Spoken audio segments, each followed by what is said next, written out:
It was a crisp morning on December 18, 2017, as Amtrak Cascades train 501 embarked on its inaugural run along the Point Defiance Bypass, a new route promising faster service between Seattle and Portland. Little did the 77 passengers and crew members aboard know that their journey would turn into a catastrophic derailment, forever etching this day into the annals of Washington State's history. Amtrak Cascades, a passenger train corridor operated by Amtrak in partnership with the states of Washington and Oregon, had been eagerly anticipating the launch of this new route. The 467-mile corridor, named after the majestic Cascade mountain range it parallels, was set to offer an enhanced travel experience for its passengers. In the fiscal year 2017, Cascades was Amtrak's 8th busiest route, with an annual ridership exceeding 810,000. The Point Defiance Bypass, a $181 million project, aimed to reroute passenger trains away from the congested BNSF railway mainline along Puget Sound. This inland route, utilizing upgraded freight tracks, promised to reduce travel time between Seattle and Portland by a mere 10 minutes. Sound Transit, the regional transit authority, owned the tracks, while the Washington State Department of Transportation, WSDOT, funded the Amtrak Cascades service. As Train 501 departed Seattle's King Street Station at 6:09 a.m., excitement filled the air. Among the passengers were rail enthusiasts Jim Hamry and Zach Wilhoit, close friends eager to experience the inaugural run. Wilhoit, an IT customer support specialist at Pierce Transit since 2008, was known for his passion for transit and his extensive documentation of local transit history. Hamry, a retired WSDOT civil engineer and vice president of the rail advocacy group All Aboard Washington, had dedicated much of his life to promoting passenger rail. The Siemens Charger locomotive, pulling 12 Talgo passenger cars, accelerated to a speed of nearly 80 miles per hour as it approached the fateful curve near DuPont, Washington. Unbeknownst to the engineer, the curve had a speed limit of just 30 miles per hour. At approximately 7:33 a.m., the train derailed, sending passenger cars tumbling off an overpass onto the busy Interstate 5 below. Chaos ensued as the derailed cars crashed onto vehicles on the highway, injuring motorists and causing a massive pileup.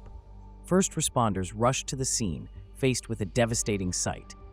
3 passengers aboard the train lost their lives: Jim Hamry, Zach Wilhoit, and Benjamin Gran, a 40-year-old Auburn resident. More than 70 others were injured, some critically. As investigators from the National Transportation Safety Board, NTSB, arrived at the scene, questions began to arise about the cause of the derailment. The preliminary investigation revealed that the train had been traveling at 80 miles per hour in a 30 miles per hour zone, but the reasons behind this excessive speed remained unclear. Further investigation uncovered a series of failures and missteps that contributed to the tragedy. The NTSB discovered that the engineer, Stephen Brown, had limited training on the new route and was unfamiliar with the sharp curve where the derailment occurred. Amtrak had not adequately prepared its crews for operating on the Point Defiance Bypass. Moreover, the bypass lacked a critical safety feature known as positive train control, PTC, which could have automatically slowed the train to a safe speed before the curve. Despite Congress mandating PTC implementation by 2015, many railroads, including Sound Transit, had been granted extensions. As the investigation progressed, the NTSB released a scathing report in May 2019, placing blame on multiple agencies. The report criticized Sound Transit for failing to address the hazardous curve, Amtrak for its insufficient crew training, WSDOT for inadequate oversight, and the Federal Railroad Administration for allowing the use of grandfathered passenger cars that didn't meet current safety standards. The NTSB's vice chairman, Bruce Landsberg, pulled no punches in his comments, stating, "There was a Titanic-like complacency and certainty exhibited by those tasked with the safety, operation, and management of the Point Defiance Bypass rail line before the revenue service started in 2017." In the wake of the derailment, Amtrak suspended service on the Point Defiance Bypass indefinitely. The tragedy sparked intense scrutiny of rail safety practices and renewed calls for the swift implementation of positive train control nationwide.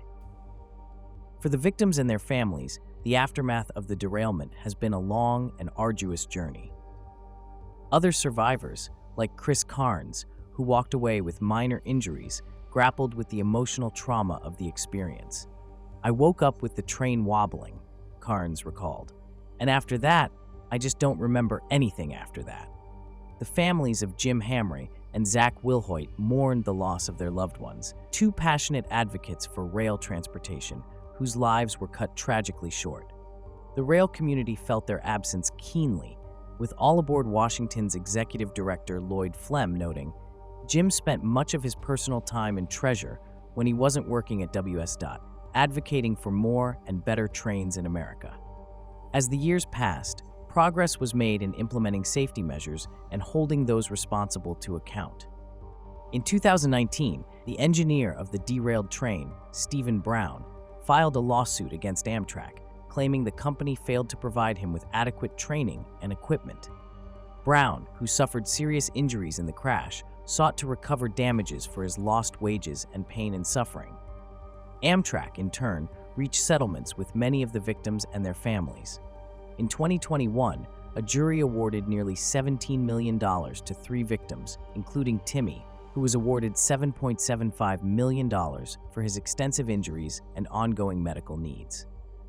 In November 2021, nearly 4 years after the derailment, Amtrak announced the resumption of service on the Point Defiance Bypass.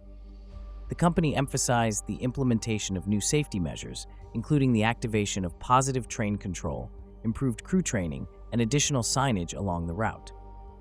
Yet, for those whose lives were forever changed by the tragic events of December 18, 2017, the scars remain.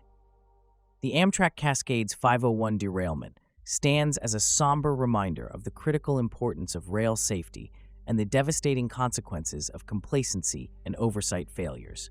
As passengers once again board trains along the Point Defiance Bypass, the memory of those lost and injured in the derailment lives on. The lessons learned from this tragedy must not be forgotten, and the push for continuous improvement in rail safety must persist, ensuring that no community endures such heartbreak again.